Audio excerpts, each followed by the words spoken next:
2.796 obras públicas estão paradas no Brasil, segundo o levantamento da Confederação Nacional da Indústria, com números do Ministério do Planejamento. Além de pouco investir em infraestrutura, o Brasil aplicou nelas cerca de 11 bilhões de reais que não trazem proveito para a população. E mais do que isso, as obras estão se deteriorando. São obras de saneamento básico, transportes, educação. A falta de planejamento é a principal causa. Os prejuízos são enormes. Consumiram recursos e não geram benefícios. Vamos discutir agora como sair dessa.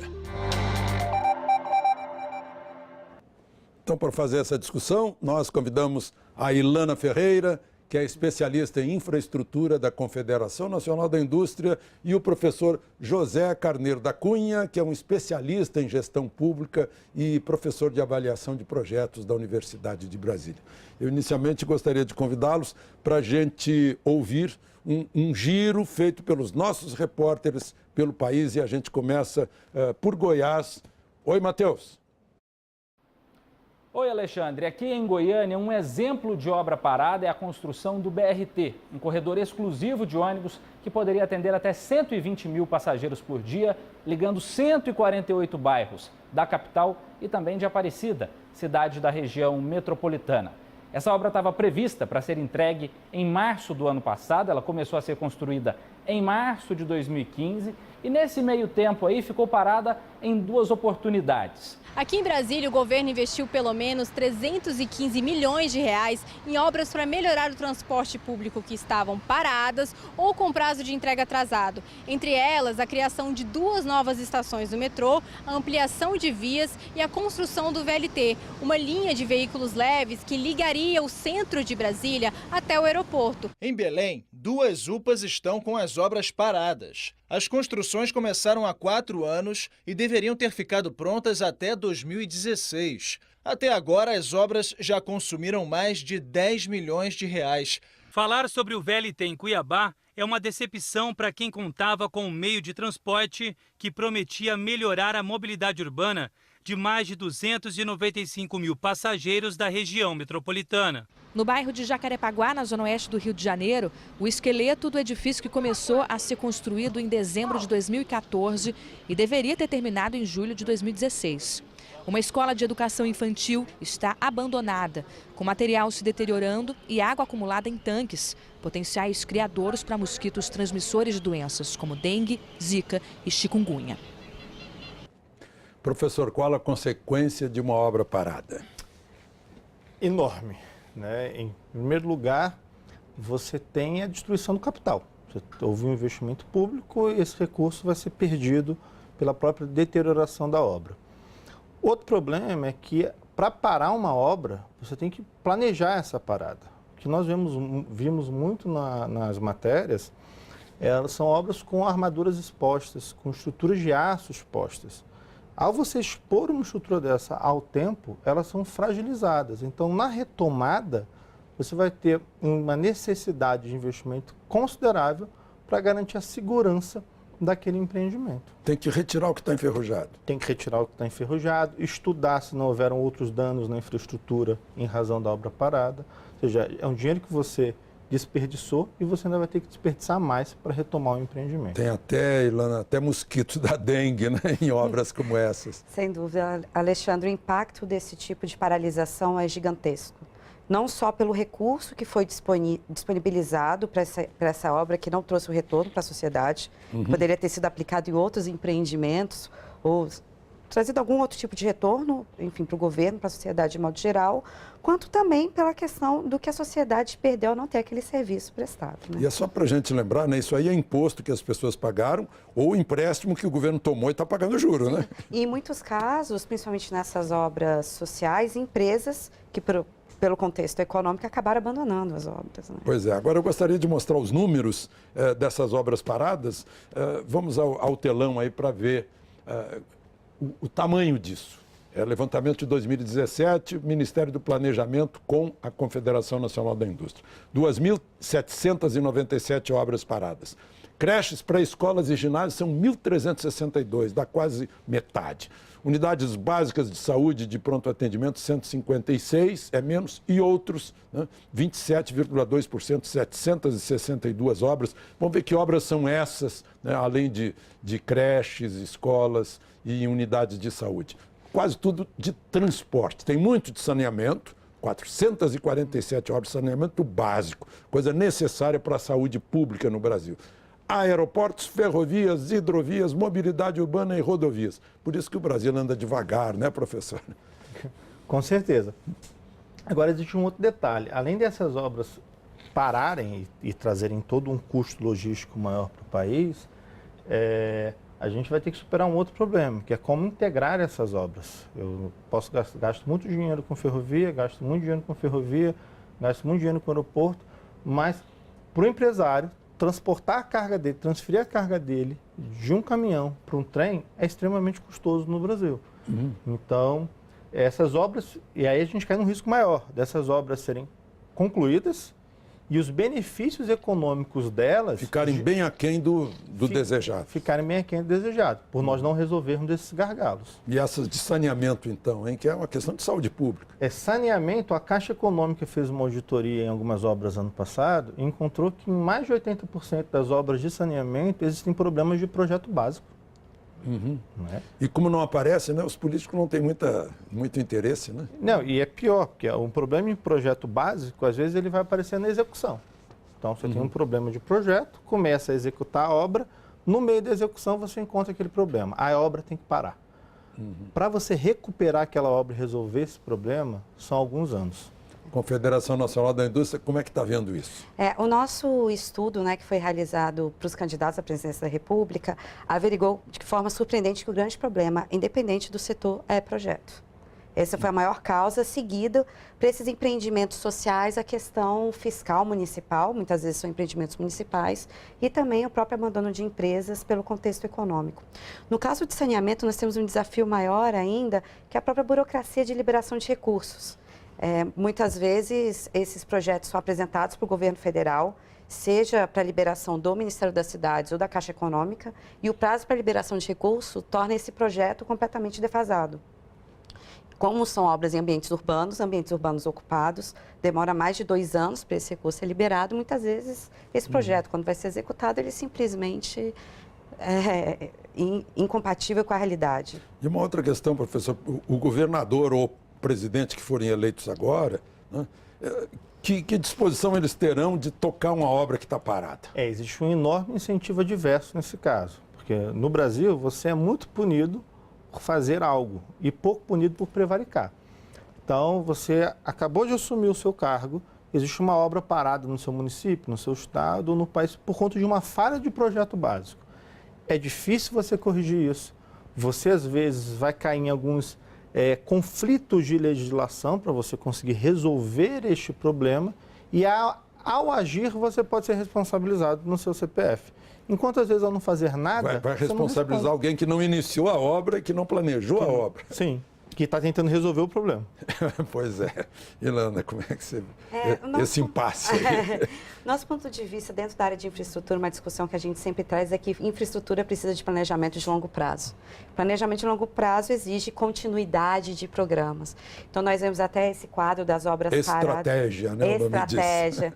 Nós vemos que o governo federal se empenhou com o programa Avançar, trouxe diversas obras, nenhuma nova, mas dessas obras paradas, eles tentaram retomar uma série de obras. Mas a preocupação grande que a gente tem é justamente, tanto desse programa Avançar, quanto o PPI, que o PPI trouxe uma questão interessante de tentar formar grupos técnicos de acompanhamento desses empreendimentos. A preocupação que nós temos é sempre que há mudança governamental, há mudança de programas de investimento e na continuidade da gestão ou do processo de seleção de projetos ou da própria execução dos modelos, né? Queria mostrar que tipo de grandes obras aí que estão patinando, né? Olha só onde pega obra parada. Transnordestina, transposição do Rio São Francisco, ferrovia Oeste-Leste. Né? São exatamente 2 grandes ferrovias e uma obra, todos com reflexos econômicos, todos com o destino de produzir benefícios para a economia, né, professor? Com certeza. E você já observa, inclusive, a depreciação de algumas estruturas, né? É comum nós vermos vídeos da transposição do Rio de São Francisco com alguns trechos que estão prontos, ruindo já com problema. Dá uma chuva... Aquele pedaço rui. Porque houve uma separação dos contratos para execução, essa separação tinha que ser, porque senão ia ser um contrato muito grande. E aí uma parte do contrato rodou sem problema, a empreiteira entregou, outra parte do contrato foi tocada pelo Exército, que entregou, outro pedaço não entregou. Então, o conjunto inteiro não funciona, não tem nem como gerar os resultados esperados, o conjunto inteiro não funciona, e alguns trechos que não recebem água já começam a estragar. A Transnordestina, eu estou vendo, Ilana, era para estar pronta em 2010 e já gastou 13 bilhões. O atual é 13 bilhões e, infelizmente, nós não temos uma previsão para conclusão. Os outros empreendimentos, nós temos alguma previsão, a Ferrovia Oeste-Leste 2019, e a transposição do Rio São Francisco já está, no final, já está com uma execução de mais de 95%. E a Transnordestina é um empreendimento muito interessante, porque ela é um projeto do século XIX, mas ela foi uma obra que foi iniciada dentro do PAC sem ter um projeto executivo. Então, ela foi iniciada com um projeto básico e as obras foram ocorrendo de acordo com o desenvolvimento do projeto nos trechos. Como o professor José Carneiro comentou, todos esses projetos precisaram ser feitos em lotes, o que torna a gestão muito mais complexa. No caso da Transnordestina, você tinha um grupo de financiadores, que eram fundos, BNDES, o que torna a própria gestão financeira mais complexa. Quer dizer, tudo mal feito, tudo para dificultar. E tudo iniciado sem um projeto executivo de qualidade. Para fazer o discurso no palanque, né? Sim. Que coisa incrível. Professor, essa questão aí, a gente mostrou a Transnordestina, mostrou a Ferrovia Leste-Oeste, né? E o senhor mencionou da dificuldade de usar essas ferrovias. É outro problema que existe, né? O senhor estava falando, antes de a gente começar o programa, em trilhos que já foram lançados em ferrovia, só que o uso é comercial, não é uso de passageiro. E você tem restrição de uso. A gente tem dois bons exemplos no Brasil. Um exemplo em Minas Gerais, que é uma concessão da Vale, né, que liga Belo Horizonte ao Porto de Vitória, mas que ela também usa em alguns horários para transporte de passageiros junto com o trem de carga. E um exemplo aqui em Brasília, onde existe uma concessão de uma ferrovia que liga o centro da cidade ao subúrbio, e que ao lado dessa rodovia foi feito um enorme investimento em BRT. Ao invés de você pegar o recurso desse BRT e potencializar o uso dessa rodovia, reduzindo o próprio uso de carro, evitando transporte e melhorando a integração, porque essa ferrovia cruza com o metrô, numa cidade próxima chamada Guará. Não, a saída foi BRT. Um dos grandes limitadores disso está exatamente no modelo de concessão. Uma concessão federal, uma solução que compete a Estado/município. A propósito, tem uma pergunta aí que nos mandaram pelo Twitter, que é mais ou menos ligada ao que a gente está falando, né? Essa falta de neurônios na hora de planejar, do José Souto Tostes. Trabalho com licitações públicas desde 1993. Grande parte das obras paradas foram contratadas com erros no edital de licitação. Não se exigiu o que é devido para aferir a empresa licitante.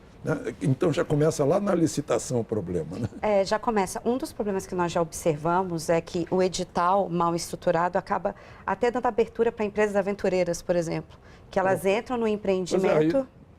Aferir a empresa licitante. Exatamente. Elas entram num empreendimento em que elas não têm a especialidade para aquilo, cumprem a parte que é mais lucrativa e saem da licitação. Isso ocorre também. Um outro problema que nós temos discutido frequentemente é a importância do microplanejamento, que é justamente a partir do momento em que se toma a decisão de desenvolver um projeto, é necessário não só fazer análise custo-benefício, análise financeira, mas ter uma decisão dentro do governo, seja federal ou estadual, de qual o modelo adequado para essa concessão. E isso entra justamente a estruturação do edital de licitação. Há um problema nessa questão da seleção da empresa, e isso é um desafio para o gestor público, principalmente o gestor público que quer punido quando toma uma decisão, mas às vezes é muito pouco orientado pelos órgãos de controle, não é orientado pelos órgãos de controle, que é, à medida que eu crio novos itens habilitatórios no edital de licitação, eu restringo a competição. Então, muitas vezes você coloca algo no edital, prevendo que isso vai garantir de alguma forma uma seleção melhor de empresas, mas você é questionado porque aquele item cria uma restrição indevida à competição por parte do órgão de controle. Então você fica com um problema difícil de você administrar. Agora, uma outra questão, fiscalização, né? Certa vez, dirigindo numa estrada dos Estados Unidos, eu elogiei a empresa que fez a estrada e eles me disseram, foi uma empresa brasileira. Eu disse, mas como é que não fazem estrada assim? É porque vocês não fiscalizam, me disse ele. Agora o Fabrício Almeida pergunta, né? O Ministério Público Federal, Procuradoria-Geral da República, a Corregedoria-Geral da União, o Tribunal de Contas da União, infelizmente, não tem pernas suficientes para fiscalizar tudo.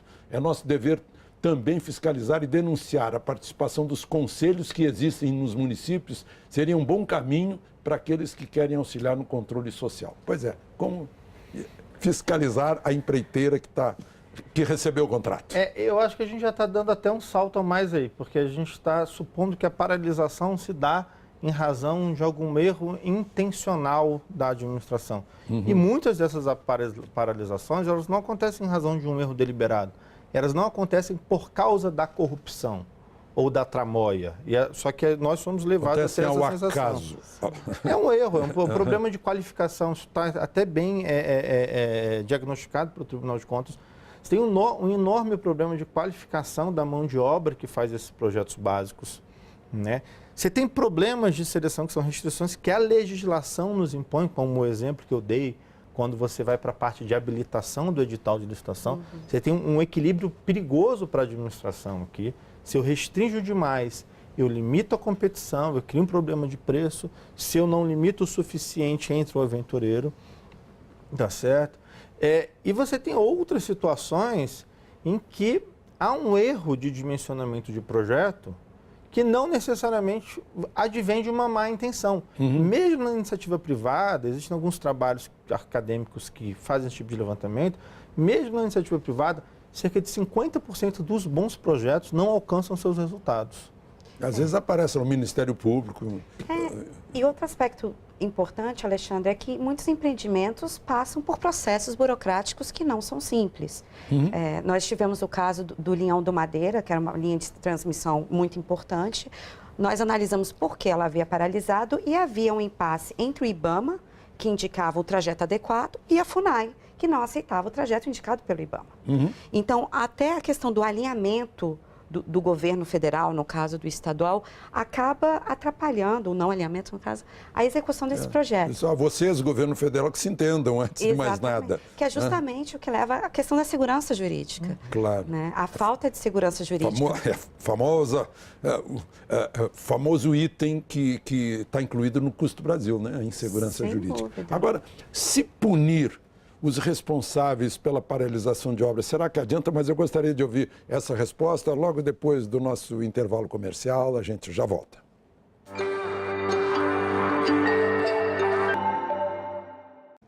Então, vamos reiniciar essa conversa sobre obras paradas no Brasil com uma pergunta que nos foi enviada pelo Twitter do Cleiton Leal. Por que não vemos as autoridades políticas que iniciam essas obras inacabadas sendo responsabilizadas e punidas pela má gestão do dinheiro público? Então... Essa é uma pergunta interessante, né? A resposta seria mais interessante ainda. A resposta seria mais interessante ainda. É uma coisa que nós falamos no primeiro bloco. É mais fácil você punir quem adota as ações, muitas vezes sem orientação dos órgãos de controle, para concluir aquele contrato, entregar o serviço, entregar o produto, do que você punir quem deu curso ao projeto que não pode ser concluído. Há um desestímulo ao reinício das obras, digamos assim, a retomada das obras. A legislação é complicada, justificar coisas como remobilização na substituição de custo também são complicadas.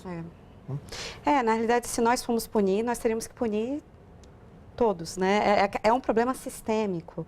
Muitas vezes a população tem sempre essa impressão da corrupção, etc., e vai além. A corrupção é apenas um aspecto da CNI vê alguma saída para isso? Nós temos algumas saídas na questão da gestão e segurança jurídica. É necessário mobilizar o microplanejamento, é necessário capacitar melhor os órgãos, tanto reguladores quanto executivos. No caso de saneamento, é um exemplo clássico, né? O governo lançou uma nova medida provisória para o setor, tentando criar diretrizes nacionais para o saneamento. O que nós observamos é que cerca de metade dos municípios brasileiros não tem uma agência reguladora estruturada. Então, esse tipo de ação, esse tipo de estrutura afeta diretamente o bom andamento das obras. Se você não tem segurança jurídica, não tem uma estrutura regulatória adequada... Agora, do jeito que anda o déficit público, será que a gente vai ter recursos para investir mais e retomar essas obras? Porque a retomada terá um custo maior, muito maior do que se a obra tivesse continuado, né? Tem, a retomada tem um custo grande, a retomada demanda estudos do que está implantado. Há algumas obras que é preferível extingui-las, né? E fazer de novo. Em alguns casos, Alexandre, é necessário realmente avaliar a viabilidade dessas obras. No caso, por exemplo, da Transnordestina, foi formado um grupo de trabalho para avaliar, porque como a obra foi iniciada sem um projeto bem estruturado, as próprias premissas de demanda, de carga, não foram realizadas de forma adequada para um projeto dessa dimensão. Então, dado o prazo de atraso, a FIOL mesmo vai ter um trecho que é Caetité e Ilhéus, que vai ser concedido teoricamente esse ano, mas o trecho Barreiras até Caetité não se tem ideia se há uma viabilidade. Então, antes de retomar a obra, dada a restrição de recursos financeiros, é importante parar e avaliar a viabilidade de cada empreendimento. Qual é a possibilidade disso acontecer? É importante que seja feito, né? Agora, é muito difícil para o governo admitir um erro, né? Quando você começa com um empreendimento, você admitir que aquele empreendimento não deveria prosseguir, isso é muito doloroso para o agente político, né? Agora, tanto o governo federal quanto o governo estadual e os governos municipais contam, talvez não na sua estrutura direta, mas contam com órgãos que podem prestar apoio nessas discussões. Agora, por tudo isso que a gente mostrou aqui hoje, o programa está terminando, né, vem o simbolismo, o significado de que o Brasil é um país em construção, mas se pararmos, vai enferrujar e vamos ter mais prejuízo. Muito obrigado a vocês. Na próxima semana, mais um tema de interesse nacional. De Brasília, Alexandre Garcia.